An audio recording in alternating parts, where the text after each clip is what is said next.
One of Minecraft's biggest mysteries right now is this strange structure in the middle of ancient cities. Mojang hasn't really said much about it, but the prevailing theory is that this is a portal to a new dimension. Today, we're going to go over a bunch of theories on what this thing is, if we're getting a new dimension, and if not, what the purpose of Reinforced Deepslate might be in the game. So subscribe if you like what you see. I will be your host, I'm Simply Sock, and let's try and guess what this thing is supposed to be. Theory 1. It is a portal. Now, I wouldn't be surprised if this did just turn out to be a regular old portal. It follows the same exact format as the Nether in the end. You activate it and it takes you to some new dimension. It's not unlikely, but I do think there's a few flaws to this idea. When you look at the Deep Dark, the Warden, Ancient Cities, and Skulk, there's a clear theme Mojang is playing to. This is different. All of these features feel like they're making a real effort to be individual and unique. The Warden and the vibration mechanic, for example, really stands out as its own thing. It's breaking from tradition. It could be a portal to a new dimension, but that would be what we're expecting. I reckon, like the Deep Dark and all its features, they'd want this to work differently too.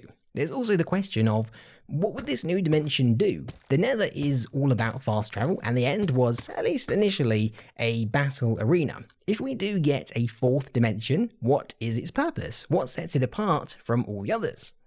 Theory number 2, it's not a portal, it's all about the Reinforced Deepslate.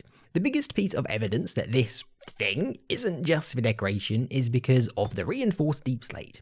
It can't be moved by pistons, and while it can be mined, it doesn't actually drop itself, even with Silk Touch.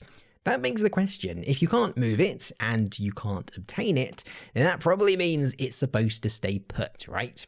Why does it need to stay put? Maybe I'm in the minority here, but I actually quite liked the idea of Reinforced Deepslate just being a really hard to mine block. And maybe that's why it doesn't drop itself. Maybe it's because it can only be picked up in a specific way.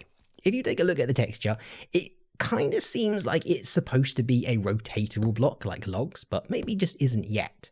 Perhaps the way it'll work is this will be the first block that has variable mining speeds depending on which face you target. So these 5 outer reinforced faces are almost unbreakable, but this inner softer face allows you to mine the block as normal. As you can see, this would mean you could create extremely tough defensive walls that make it hard for outsiders to get in, but easy for insiders to get out. Theory number 3. It's not a portal, it's a teleporter.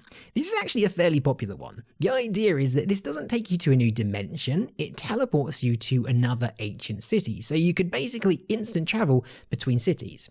So this would obviously be super useful in some ways, but there's definitely some issues with this idea.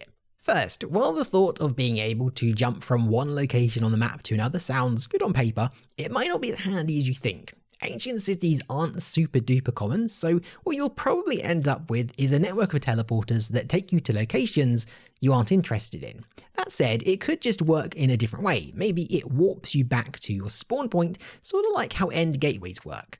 But the issue there is that end portals pretty much already do that, and when it comes to fast travel, that's sort of the Nether's whole bread and butter, so I'm not really sure it would end up being that useful. You either make the Nether redundant, or you get super fast travel to places you don't care about. Theory 4. It really is just for decoration. So I wouldn't put it past Mojang to possibly do this, but there is of course the chance.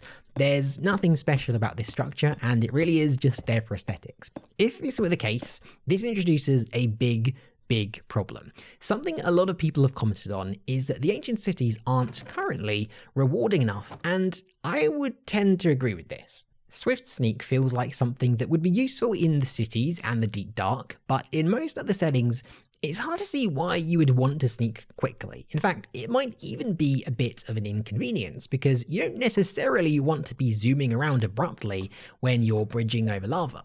The recovery compass, on the other hand, does have some applications, but the way it works doesn't really make much sense. It faces the same problem the Totem of Undying had when it was a Woodland Mansion exclusive.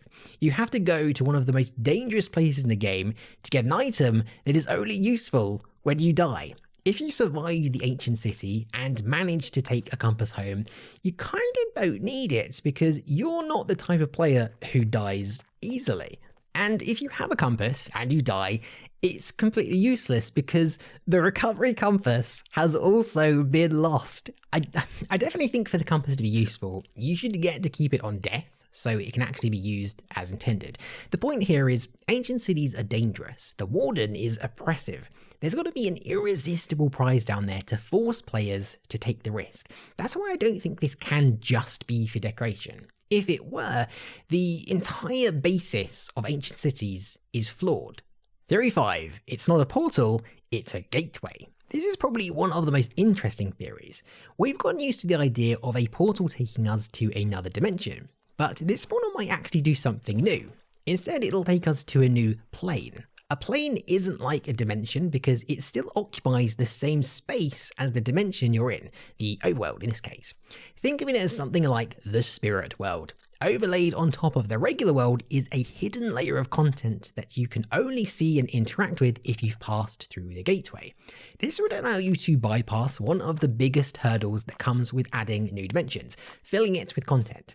The Nether and the End have both been plagued with the complaint that they're too empty. Adding a new dimension is hard because you basically have to create a whole new world gen, biomes, mobs, and content just for that dimension. But with a plane, you can reuse the overworld's content without having to design an entire new world from scratch. Of course, the problem here is logistically, having two different worlds that occupy the same space might be difficult to achieve. How does it all sync up? Minecraft might not even be able to support that sort of feature. Theory 6, but actually just a question. How do you activate it? Before you check, I tried lighting it with a flint and steel and it doesn't work, so it's probably not going to be that. It might possibly have something to do with echo shards. Maybe you have to use them like Eyes of Ender for the Ender Portal. I also think these weird totems are a bit suspicious. When they were first added in the experimental snapshots, I tried for a solid hour to make them do something because I was convinced you had to use some rain dance or activate them in a specific order and that would turn the portal on, but it didn't. What I reckon though is that to turn whatever this is on, it's going to require some form of sacrifice. The fact Skulk grows through death and feeds on living souls gives weight to this theory. In fact, this whole city kind of reminded me of the show Full Metal Alchemist. Spoilers, but in that show, they had to sacrifice an entire city, then planet, to acquire a Philosopher's Stone. Perhaps this is a similar kind of deal, where the portal, gateway, or teleporter actually has a toll to use each time. Mobs actually don't spawn in ancient cities, so you'd have to figure out how to feed the portal with a regular supply of fresh souls. Theory 7. You can't add a new dimension because the end needs updating. If you said this a couple years ago, I actually would have agreed with you. Every time you say add this, someone else will tell you that X, Y, or Z is more urgent and needs updating first. Things are a little different now. The ocean has been addressed. The nether has been addressed. The underground has been addressed. The overworld has and is being addressed. There's actually not that many really obvious updates left to do. In fact, the end is pretty much the only one that's missing, and I guarantee it'll be one of the next ones they do. Because of that, I actually do think the game is ready for a major new expansion with something like a new dimension. Mojang has eaten through most of their to-do list at this point, and yes, there's always something that needs fixing, and I'm sure you'll all tell me what you reckon it is, but I think the "this is more important" argument is starting to run out of steam.